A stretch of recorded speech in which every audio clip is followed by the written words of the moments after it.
So we're very happy to have David here today. Great to Just hear. quick reminder, we're residential realtors. If anybody needs to sell a house or a condominium, we would love a call. It's a great opportunity to say thank you. You're actually one of the major reasons we're doing this. Many years ago, I came to your office. I think at the time you were selling about $300 million in the advertising company. And you were doing lunches with couscous from Nissim's. Why did you do that back in the day? It was just an instinct to,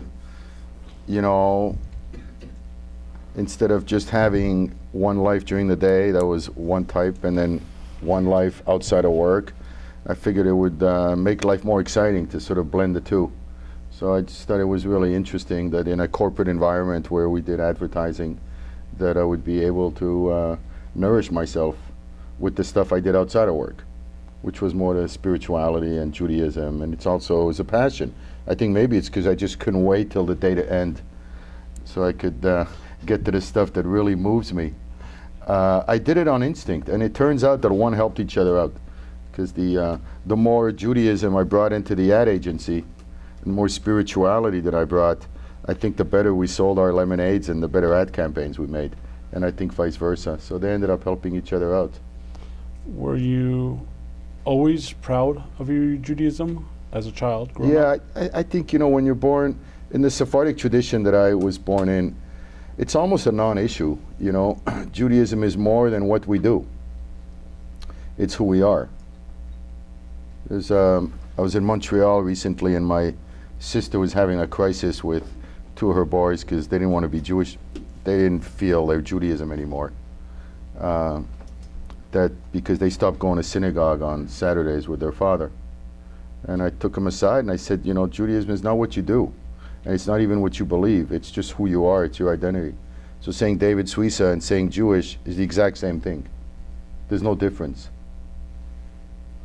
Let's talk about OLAM magazine a little bit. Can you tell us about it, please?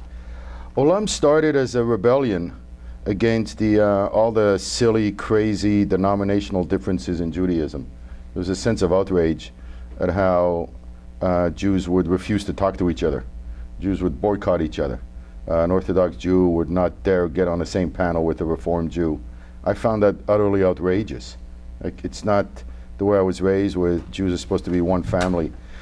So it was a response to that sentiment. So I started this magazine, and I realized that whether you're Reformed, Conservative, Reconstructionist, Kabbalist, Sephardic, Ashkenazi, everybody loves exposure. So I never got a no. And every time I would ask people to publish in the magazine, they all said yes. So we had hard left rabbis like Michael Lerner right next to hard right rabbis like Rabbi Ginsburg from Kfar Chabad in Israel, and everything in between. We had women rabbis, and you name it. We covered everything. All the multicolored Judaism in one place. You actually made a beautiful T-shirt. Do you remember the saying on the I remember exactly what it said. I'm an Ashkenazi Ultra Reform Conservadox and proud of it. There's still 2 or 3 hanging around somewhere. So you got a company, it's doing $300 million, you got 150 employees. Where do you find time for OLAM magazine? It's just, I think my passion was so deep that it just came out naturally. I think also the fact that, we had about 200 employees, and about a third of them were just in the creative department. So I had a lot of art directors and copywriters. So it was sort of already what I was doing for clients, sort of what I call polishing a brand's image. I figured it wasn't that much of a break to do the same thing for Judaism, sort of take the diamond and polish it. So we're already doing beautiful layouts and graphics and headlines. It's already what we're doing. Instead of just doing it for lemonade, let's just do it for Judaism. Or instead of just doing it for Acura, let's do it for Torah, spirituality, poetry. One of my favorite jokes is 2 people are in a firing line, one of them starts spraying, and the other one goes quiet, or you can get us in trouble. Right. You weren't afraid of the backlash of being who you are and being in the American system of advertising campaign, so many companies? There was one time I got an email from my client at Acura, and he saw OLAM magazine in the LA Times. And when I saw his name and he mentioned OLAM email, I got a shiver. I said, oh my God, my utterly non-Jewish client is going to see the whole other side of my life. And ironically, he just said, hey Dave, that was a beautiful magazine. So there's such a respect in America for religion. People who cry about America and complain that you never know, it can happen again, never again. You know, we've been beat up for 2,000 years, we can't trust anybody. I just find that in America, this is, you know, it's a type of promised land in terms of the freedom and the rights and the affection that Jews have, that Americans have for Judaism and for Jews, never ceases to amaze me. So I've never had a client who complained because I had to leave early for candle lighting. In fact, it's only the Jews who complain. It was only the Jewish clients who complained that I had to leave early for candle lighting. So you put OLAM in the LA Times. How many publications is that? We picked the Jewish zip code, so-called Jewish. We ended up with maybe 800,000 at a peak. We had a special issue on Jerusalem, so we were New York Times, LA Times, some of the Jewish publications across the country, Jerusalem Post. You know, I was crazy. I had a lot more money then. So I was just at $2 for the printing and placing is probably a lot more. That's $1.6 million. That's a big check to write. We spent a lot of money. I had some donors. We just went crazy. What can I tell you? You know, just the craziness of youth. Our previous speaker was the gentleman you introduced me to, thank you, at the lunches, Rabbi Manis Friedman. Love him. Yeah, he's my rabbi. And a statement that drove me for many years of my life that I asked him, and I'd like your opinion about, is life is about making money so you can have the liberty to do as you wish, and that will create happiness. He said that? No, that's mine. Oh. He almost shot me. It was mine, Manis. What happened to Manis? Wow. So what do you think about that statement? You said that to him? I asked him, yes. And what did he say? Oh man, you gotta see the video. Oh, we'll okay. actually put a link and then people can see it. Yeah. I think there's nothing wrong at all with making money. But as soon as you said Manis Friedman, I'm sorry, something came into my mind, because he gave a class in my house a few years ago, and it was a singles night. So it was all these people trying to meet their soulmates.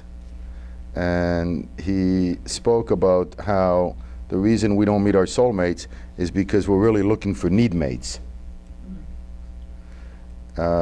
And that's the third thing that gets in the way. We have need mates, so we have a whole list of needs, and the other person has the list of needs. And the problem is that needs, they come and go. But the soul never goes. The soul always knows sort of what's right. So he spoke about the noise that we have in our minds.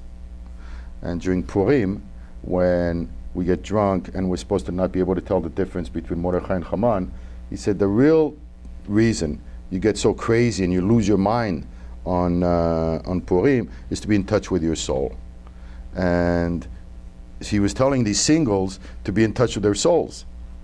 And it was really fascinating because none of us knew what he was talking about, because we don't really know what our soul is. But he said your soul always knows. So what I thought about when he said that was that the noise we have in our minds is really our biggest enemy. And it's the noise that stops us from going to the health club when we know we're supposed to work out. Yeah, it's the noise that stops us from listening to our spouse when we know we're supposed to listen. It's the noise that makes us get angry with our mothers or fathers. Most mistakes we make and most paralysis that happens to us is because we let the noise own us. And what Manis taught me was to be in touch with our souls. So I think you can make tons of money. You can make a lot of money. I think if you let money own you like the noise owns you, money is a form of noise. The more money you have, the more noise you will bring into your life. Because money buys material and noisy things. Money creates noise. Money attracts a certain kind of people to you. So if you're able to handle the noise that comes with money, maybe subconsciously, one of the reasons I was using all my money for OLAM was a way for me to not let money own me.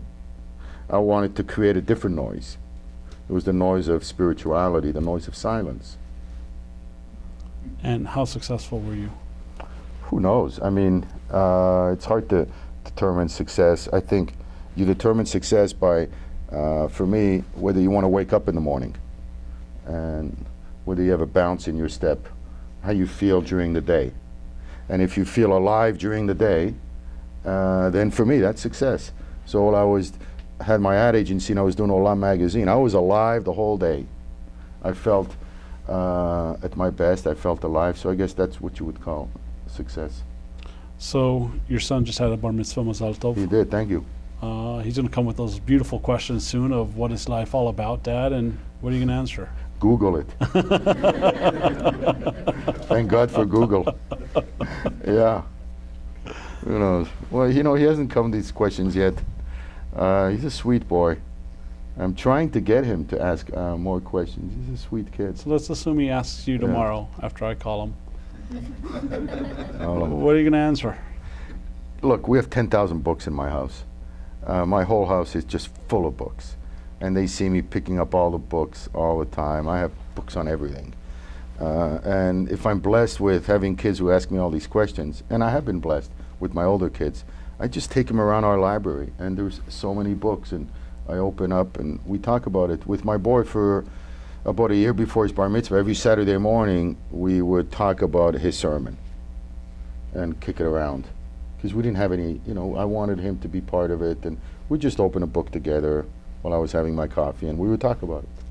So I love doing that with kids, just picking up a book and, you know, read a few paragraphs, they can talk about it. Do you think books can take the space of a mentor? I think books with a mentor. Do you is believe in good. mentorship? I do believe in mentorships. I Yeah. think it's wonderful what you're doing with this program, by the way. I think it's terrific. I think it's even the way you're naming it. I saw in your flyers the idea of sort of personal growth. I think is just very well put. I think the idea of mentorship is extremely smart because we don't know all the answers.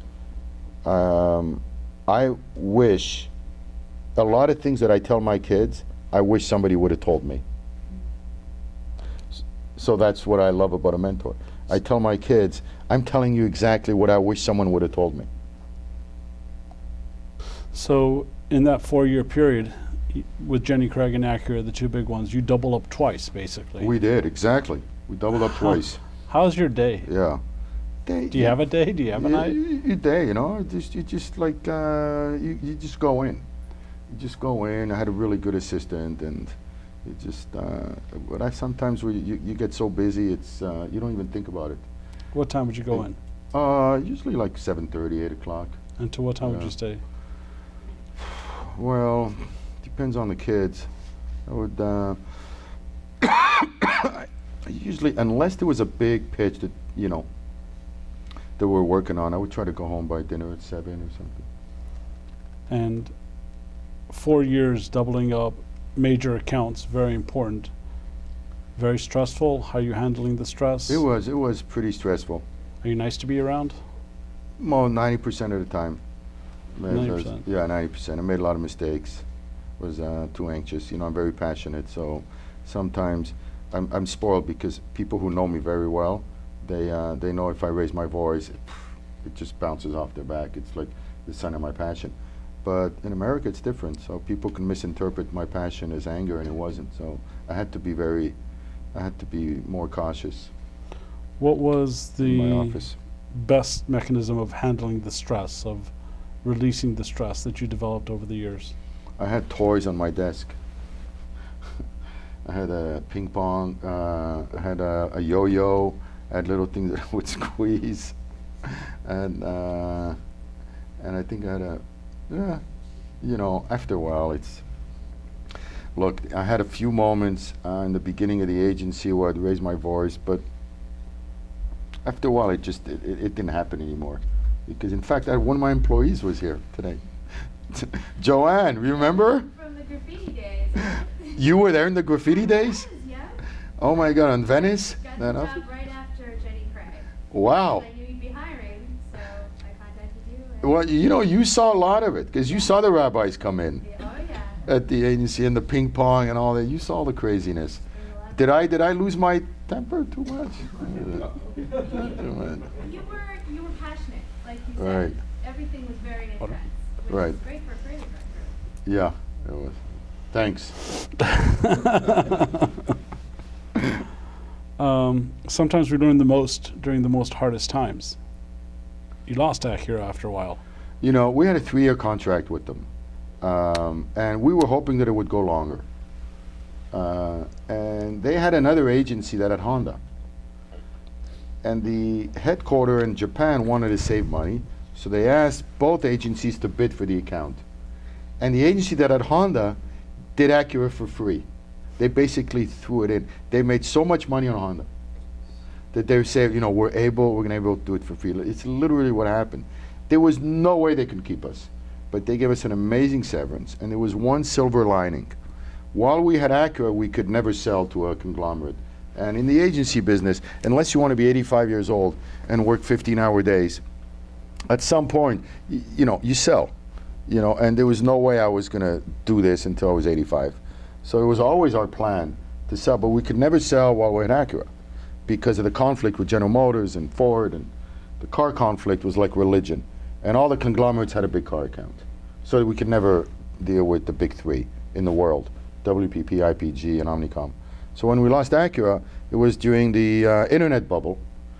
We picked up, I think, 8 internet accounts in the first 10 months. There were clients that would come to us with $20 million saying, I want to be on the Super Bowl in 3 weeks. It was just a crazy, far, far west, crazy time. So we brought back some of those billings, and then we were able to sell to a big conglomerate, IPG, and that's how I was able to get out of that crazy business and raise my kids.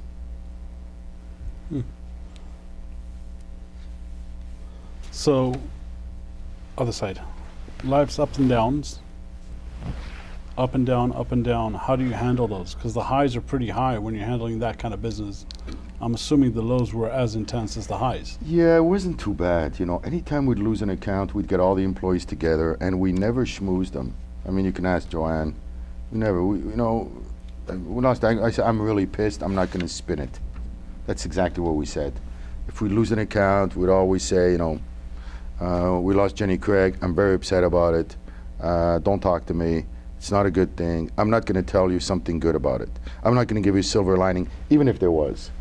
We treated our employees in such a adult, grown-up way. There was never any schmoozing. I remember when I used to work for an ad agency, we had the head of he's a nice guy, but every time there was a bad news in the agency, he'd come up and tell us how great things were. And I used to say to myself, I never want anyone to think about me the way I'm now thinking about him, which is that he's a total bullshitter and he's treating me like a kid, like a baby who can't handle it, right? So I remember you, Joanne, right? We gave it to you straight. You know, we lost the account, we're real pissed. Thank you very much. We'll give you more tomorrow. And then people felt, you know, they're treating us like grown-ups. It's the truth. It didn't mean we're not going to get up and pick up new accounts. We did. We still worked hard and we still went out there and stuff, but it's still no reason to sugarcoat it and treat people like kids. So 20 years you're in the ad business, you sell out, go into your next chapter. Where's David now? What is David doing? What is David passionate about? Well, I had to stay with the agency for another 4 years just to help them. It was supposed to be 3, then they asked for another one 4. Look, in terms of my personal life, I got a divorce and I had to raise my kids alone for a number of reasons. So it was like sort of the moons came together perfectly, because I could never have raised my kids alone had I still been working 14-hour days. So it was a neat sort of transition. I can't say I planned it that way, but just when I became more available is when I had to raise my kids. And at the same time, the Jewish Journal calls me up and they want me to write a column. They actually did ask me to write a column. I had moved from West Hollywood to Pico Robertson, and I was so shaken by the experience that I wrote a column making fun of my new neighborhood. And it was called Welcome to the Hood. And I made fun of everybody. And I came from the edgiest part of LA to a thing. I said I put my car on drive, it goes right to Nakila Pizza. Everybody's got a wig, they're all bringing challahs to my house. It's crazy, what have I done? And I called it Welcome to the Hood. And I sent it to the Journal, they loved it. They said, could you write a column every week? I said, I can try. So I have not missed 1 week in 6.5 years. Since that day, I have not missed 1 week. I've filed from refugee camps in Ramallah, from the the left bank of Paris, from Jerusalem, from forest, from deserts, wherever I've been around the world, I have filed a column, a weekly column. And that started right around the time that I left the agency business and transitioned more into the Jewish world, but full time in the Jewish world. So the journal started my new career as a writer, and I started working with all kinds of Jewish organizations. And then Jewish organizations would come to town. Everybody wanted me to write a column about them. So I would end up meeting people. Like, I've met 500 different organizations of the Jewish world from around the world, at least. And then I put them together in a book. It just started a new career in the Jewish world. And last year they asked me to run the place as president of Jewish Journal. I said, why not? So I did it. And that's where I am today. And what is your passion today? The Jewish world and writing. And writing to what Right. end? I just write to share what's on my mind. I just wrote a column yesterday on my 3 days at J Street conference in Washington, D.C. Whatever's on my mind, I write. I have an audience of people who disagree with me, because they're a lot more liberals. And Jewish Journal, the American Jewish community is liberal. They vote Democratic, they vote for Obama. And most of our readers are liberals. And I'm not, when it comes to Israel, I'm not a liberal. I'm center-right. I'm definitely not J Street. I'm a lot more AIPAC. So I have this very interesting dichotomy where I'm writing to people who I know disagree with me. And it's fascinating. And I get these hundreds of emails from people from Peace Now and J Street. A lot of them I'm very good friends with. I have debates with them. I engage in the Jewish world. They bring out the best in me because they force me to be as reasonable as possible. The best email I ever get is when somebody from J Street or Peace Now says, Mr. Suissa, I'm not with you ideologically, but I got to tell you, you made some good points. So I don't preach to the choir. I sort of love to engage with people who disagree with me. But at the same token, I'm not going to let it destroy Shabbat table. What happens in our neighborhood a lot of times is people become their ideologies. So they are so caught up in the issue of Israel and in the issue of defending Israel that they will let it destroy Shabbat meal. And I will never let that happen, ever. So, I will never let politics or ideology destroy a meal because, it happened once and I wrote about it. There was an article called Can we Argue Without Fighting? JewishJournal.com in the archives, or it's in my book. And the column is Can We Argue Without Fighting? And I start with this example I had of friends who were over and needless argument happened over a stupid thing. And I learned my lesson that I am not my ideology. Notwithstanding the deep passion I have for Israel and my need to defend Israel, it's not who I am. It's not my ideology. When I'm engaging with friends, I am their friend more than I am their intellectual rival. You've had a half hour to think about it. What made you successful? The one thing, not 5, not 10, one. You've probably all heard this line, sincerity is the most important thing, and once you can fake it, you've got it made. I think it was my sincerity. I think when I would go in front of people, just say, this guy really means it. I thank you very much for coming. We're going to open it up to the crowd for some questions. Okay. Go ahead. What are some of the tough ethical challenges you faced in the advertising industry? It's a very tough industry, and also in Jewish communal life. There were two that I can think of. What are the ethical challenges that I've faced both in the business world and in the Jewish world? We were asked to pitch a cigarette account, and at the time it wasn't that crazy, but we had several meetings, and we decided against it because the employees were. And then there was an issue, I think, on Jenny Craig, where they had come up with this new medication, a weight loss medication. I forget the name of it. And at the Fen, remember? Yeah. That was great. Fen, exactly. And the science on it was speculative, to be generous. And we had employees who said, I don't feel comfortable working on this. So I don't know how we resolved it. But I remember that was an issue because it was potentially a dangerous thing, and the client really wanted to promote it because there was a real sort of craze at the time. I think the press got so bad on it that they pulled back, so it became a moot point. But it was sensitive, I remember, for a few days when my partner and I had a real difficult sort of situation in our hands, because you don't want to upset a client that's so lucrative, but at the same time, if it's unethical, you don't want to do that either. In the Jewish world, when I had to write a column on some of the sexual abuses in the Orthodox world, and the problem with drugs and stuff, and that was difficult for me because it was my neighborhood in Pico Robertson, and I actually did a lot of research on it, and I went with this gentleman who works in that field, and I spent a whole day with him, and he told me all the stuff that happened, and it was painful, but he called it schmutz. And I remember I put that in the headline, and that was my headline, was dealing with schmutz. And it was a hard column for me to write, because look, the column I had before was a sweet column about a tailor on Pico, and you write these sweet columns, and all of a sudden you have to write a very painful, difficult column. But I convinced myself that it was the right thing to do. It seems after hearing you that there's some sort of process that you follow to come up with a concept of what it's the idea to pitch, let's say, Acura. So part one of the question is, if there's a process, what are the elements of what allows you to come up with the essence of an idea? Part two, apply that to people. So when you are meeting all these people, how do you get to the essence of someone if they're not open to go deep, or if they are, how do you identify that essential point? Okay, the first question was: is there a process to achieving success in at least in the advertising world, coming up with an idea?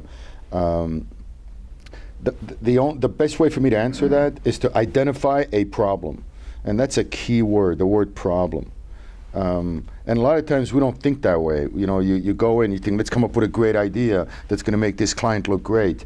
But that's fine. But if you can identify a problem, on Acura, we identified a problem that they thought was not solvable, which was reconciling performance and luxury and an $85,000 car with a $10,000 car. One of the problems with problems is people think they're unsolvable, so you never lay them out. My very first account was the Tropicana in Las Vegas. And their problem was they were too far. At the time, the strip was here and they were all the way there, so they had a bad location. So you would think advertising cannot solve that problem, but it was still a problem. So our solution was to call it the island of Las Vegas. And an island has to be a way. So the best, simplest way to answer your first question is to try to identify a real problem, no matter how difficult it sounds. And on your second, when you interview someone, to go deep, I think you learn with time how to ask the kind of questions. If you really want to go deep, the person will go deep with you. One of my techniques, and I like to go back to their childhood. Go back and tell me something that happened when you were young. You can't be shy when you ask questions. I had one of my reporters was getting ready to interview Matisyahu a few weeks ago, and I met him in the coffee machine at Jewish Journal, and he was all nervous because he had the interview in 5 minutes. And he said, "So, were you nervous?" "I'm interviewing Matisyahu in 5 minutes." I said, "What are you going to ask him?" He said, I'm going to start with the beard." I said, "Don't ask him about the beard, because he's expecting you to ask him about the beard. He's had 50 conversations with the press about this stupid beard. So he's going to expect you to ask him about the beard. Ask him about what he loves. What does he love? He loves music." So I said, just ask him about the music. He has the new album out. Ask him how the music changed. So anyhow, needless to say, the day later, it really worked. So in that case, you go with what people, where their heart is. and then they opens the door and they'll tell you more. Any other questions? Have you changed the minds of any really hardcore left-wing ideologues in your conversations with them? You know what I tell them is, I don't want to change your mind. I don't want to open your mind. The question was, if I changed the mind of a reader who is ideologically different in a different space than I am, and my answer is, I prefer to ask people that I prefer to phrase it as to open their minds rather than to change them, and that's how I like to be treated.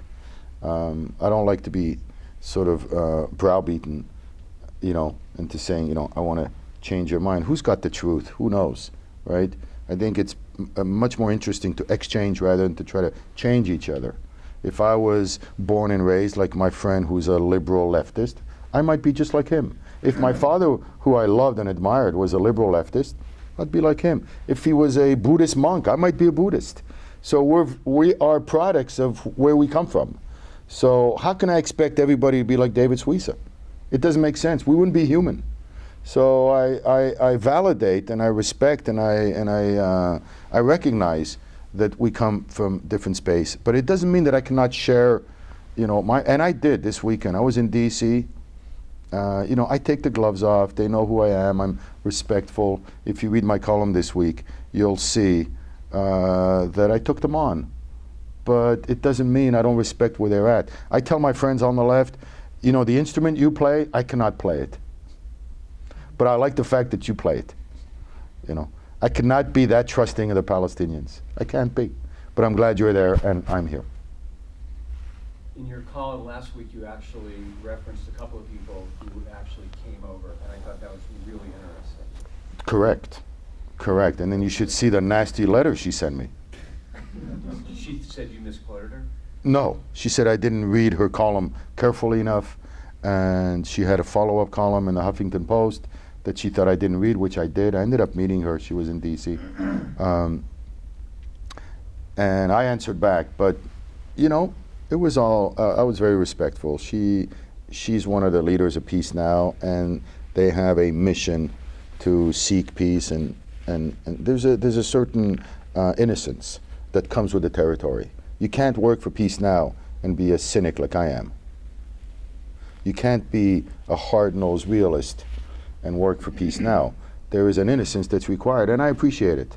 I don't have it. I really believe in evil. I believe in the existence of evil. I believe that people do hate.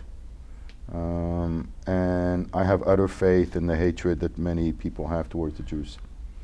I'm not a nihilist. I'm not a pessimist either, but I'm a hard-nosed realist. And I also think that sometimes the more you go after something, the less you get it. And I think one of the mistakes that's made on the left is they assume that the more we go after peace, the more likely we will be to get it. And I think it's wrong. In the business world, if you know that your client is desperate for this building, if the client tells you, I will do anything to buy your building, He's not buying it. right? If he says it, then he's lost all leverage with you. All leverage. And you keep increasing the price. And the more you increase the price, you've now gone, you started at 1 million, now it's 4 million.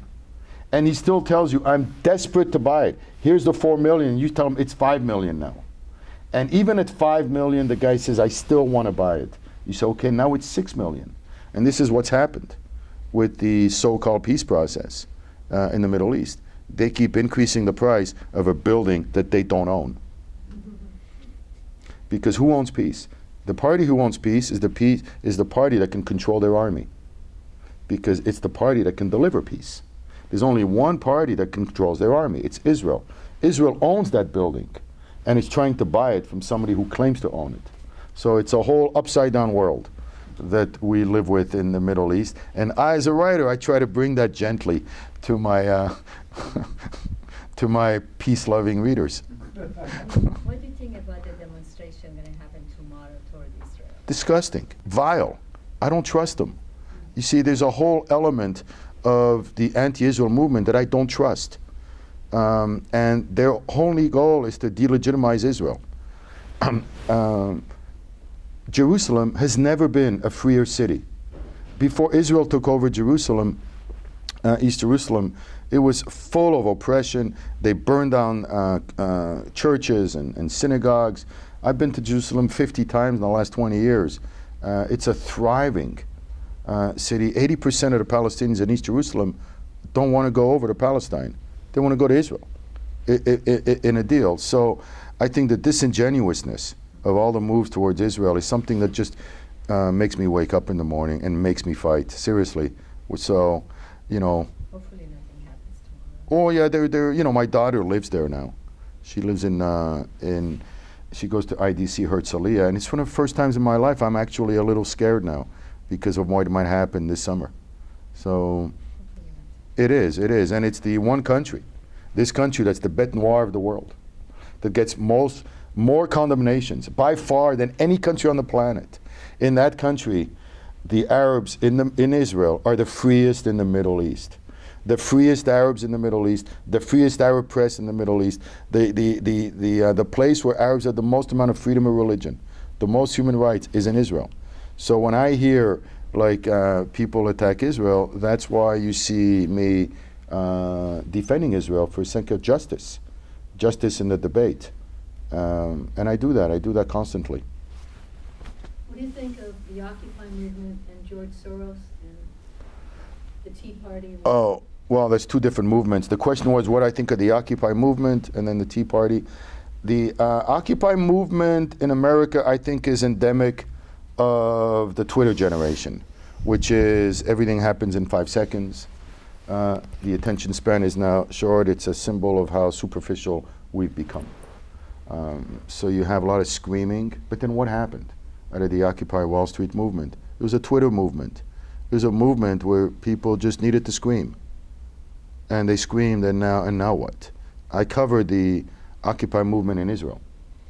And speaking about Israel, when they had their Occupy movement, you know what they had? They had these professors who would come down to their 10 cities every night and make these presentations on the democratization of capital. I was there. This guy Glenn Yago from the Milken Institute, he and I would go out at night, and they had these thousands of demonstrators who were in the tents on Rothschild and another street, and there were meetings on top of meetings.